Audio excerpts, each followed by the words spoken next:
जय हिंद दोस्तों। आपको कल मैंने पढ़ाया था कि ग्रुप डिस्कशन क्या होता है। अब जब ग्रुप डिस्कशन क्या होता है इसके बाद की बात आती है, इसके नियम भी क्या होते हैं। सीधी सी बात है ना, अगर अपन किसी चीज़ के बारे में पढ़ रहे हैं तो उसके नियम भी पढ़ने पड़ेंगे। और जब ये आपके सामने लिखे हुए 5 नियमों को आप अच्छे से पढ़ लेते हैं तो आपको ग्रुप डिस्कशन और इंटरव्यू में रोक कोई भी नहीं सकता, मतलब कोई भी आपको रोक नहीं सकता। अब उस चीज के लिए अपने को क्या करना है, इन नियमों को ढंग से पढ़ना है।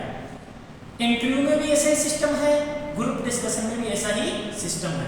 पहला आपके सामने नियम दे रखा है रूल ऑफ ग्रुप डिस्कशन का, डोंट स्टेमर। क्या दे रखा है? Don't stammer. स्टेमर का अर्थ क्या होता है भाई? कमेंट बॉक्स में दो देखिए फटाफट। स्टेमर का अर्थ होता है हकलाना। क्या होता है? हकलाना। अब जैसे मैं आपको एक एग्जांपल दूं, आपको सब कुछ आता है उस टॉपिक के बारे में, उस चीज के बारे में जो इंटरव्यूअर और ग्रुप डिस्कशन में आपको पूछा जा रहा है, लेकिन आपने क्या किया? हकला गए वहां। कैसे? जैसे मान लो आपको बोला गया कि भाई इंडियन कल्चर क्या होती है, तब आपने इसे बोला sir Indian culture is very most of beautiful culture and it's defined. तो अब आपने उस चीज को डिफाइंड किया ना, तो वहां पे आप हकला गए, तो आप नेगेटिव सेंस में आ गए। कौन से सेंस में आ गए? नेगेटिव सेंस में आ गए। अब आपको पॉजिटिव सेंस के लिए क्या चाहिए? कंटिन्यू बोलना है। Sir Indian culture is the best culture, Indian culture is one of the better than another culture when is determined to in this culture. समझ में आया? ऐसे आपको बोलना पड़ेगा वहां पे। दूसरा पॉइंट आपका क्या है? Don't stare at anyone. Stare, अब देखो कभी कभी क्या होता है, अपन ज्यादा ही भावुक हो जाते हैं। भावुक हो जाते हैं ना, ज्यादा कैसे हो जाते हैं, अपन है ना घूरने लग जाते हैं ऐसे। अब आप अपनी आंखों से किसी पर्सन को घूरोगे तो क्या सहन होगा? क्या नहीं होगा ना, फाइटिंग का माहौल होगा, आप उसकी नजरों में आ जाओगे। तो इट मीन्स क्या करना है आपको? किसी को भी ग्रुप डिस्कशन या इंटरव्यू के समय आपको घूरना नहीं है। क्या नहीं करना है? घूरना नहीं है। तीसरा पॉइंट आपका, if there is arm chair. अगर वहां पे कोई एक चेयर हो, जैसे मैं आपके सामने कुर्सी लेके आता हूँ, ये मेरे पास कुर्सी।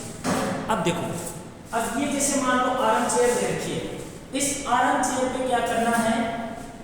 क्या दे रखा है? Then utilise it. यूटिलाइज का क्या होता है?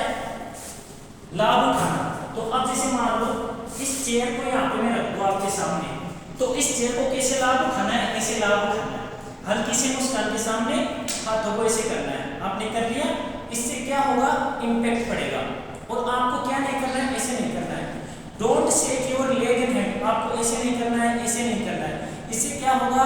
इंपैक्ट पड़ेगा उस चीज पे कि आप क्या अपने आप को रिप्रेजेंट कर रहे हैं।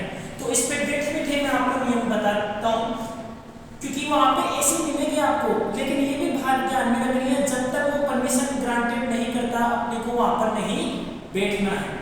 तीसरी आपकी चीज हो गई। चौथी क्या है? Your eye contact must be clear and natural. तुम्हारी आंखों का जो संपर्क है ना, वो सामान्य होना चाहिए, साफ सुथरा। स्टेयर वाली बात आ गई ना, इसमें घूरने की तो बात है ही नहीं। तो जब आप यहाँ पे बैठो ना, कॉन्फिडेंस के साथ में बैठना है। अब आपके दिमाग में दूसरी चीज आनी नहीं चाहिए कि अपन जिस टॉपिक के बारे में बोल रहे हैं वही चीज अपने को ध्यान में होना चाहिए। समझ में आ रहा है ना? वहां पे आपके फीलिंग्स इमोशंस नहीं देखे जाएंगे, आपका देखा जाएगा डिसिप्लिन। समझ में आ रहा है? लास्ट में क्या है? Use gesture and posture. देखो इसी टेबल की बात करते हैं, use gesture and posture. Gesture और पास्चर का अर्थ होता है तृण भूमि में टिके रहो। ये तृण भूमि हो गई, अपने दोनों पैर यहाँ पे रख दिया आपने, फिर इसे बैठ गए और फिर आसानी से आप क्या दे रहे हो? अपना ग्रुप डिस्कशन कर रहे हो। तो ये चीज आपको इसमें करनी है। तो आपने रूल्स ऑफ ग्रुप डिस्कशन पढ़ लिया है, आपको इन बातों पे अमल करना है।